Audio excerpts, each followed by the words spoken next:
You can never predict what might make a teenager snap. While many teens rebel in less serious ways, like taking alcohol from their parents, some take their anger to a much more dangerous level. In this video, we'll explore the most extreme cases of teenage violence, including school shooters, serial killers, and more. Eric Smith. In 2009, Alyssa Bustamante was found guilty of assassinating her 9-year-old neighbor. She confessed in her diary, and police discovered she had dug several graves, possibly for her siblings. She displayed little remorse during the trial and was sentenced to 35 years in prison for first-degree murder before parole eligibility. Alyssa Bustamante. Back in 2009, a 15-year-old named Alyssa Bustamante was found guilty of killing a 9-year-old kid who lived nearby. She got caught because she wrote in her diary about how she thought the killing was exciting. When the police looked deeper, they found out Bustamante had planned to hurt more people. She had even dug several graves, which made them think she might have wanted to harm her own younger brothers. During the trial, the teenager didn't seem sorry for what she did, and she has to stay in prison for 35 years for the worst kind of murder. After that time, she might have a chance to be released on parole. Michael Hernandez. In 2004, 14-year-old Michael Hernandez killed his best friend by stabbing him over 40 times in a school bathroom. He was sentenced to life in prison without parole, and he died in 2021 at the age of 31 due to a heart irregularity. Jesse Pomeroy. Jesse Pomeroy, America's early teenage serial killer, started killing boys in Massachusetts in 1871 at age 12.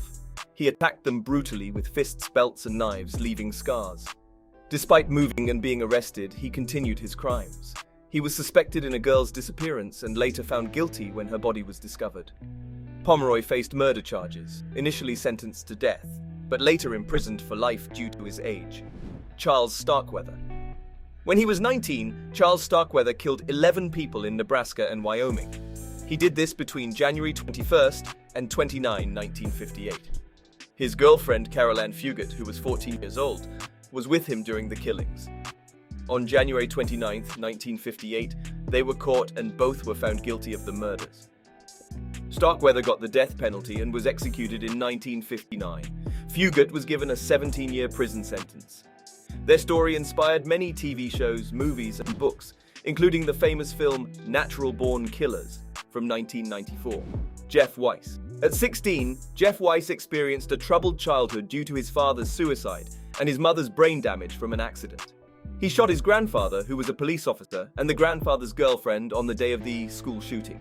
He killed a security guard, a teacher, and 5 students before ending his own life. Jasmine Richardson. At 12 years old, Richardson dated 23-year-old Jeremy Steinke, who claimed to be a 300-year-old werewolf. Despite some objections, they went on a killing spree, killing her parents and younger brother. They also promised to eliminate obstacles to their love. Richardson, one of Canada's youngest serial killers, aims to lead a normal life post-prison, considered a rehabilitation success. Craig Price. At 13, a teen in Rhode Island fatally stabbed a girl from his neighborhood. He stabbed 3 more neighbors while high on drugs. Arrested at 16, he faced court as a young person. His crimes led to a law change for treating young serious offenders as adults. Despite this, he received additional prison time due to more misconduct. William Hirons. Born during the Great Depression, William Hirons started as a petty thief at 13. Despite no prior violent behavior, he became a serial killer.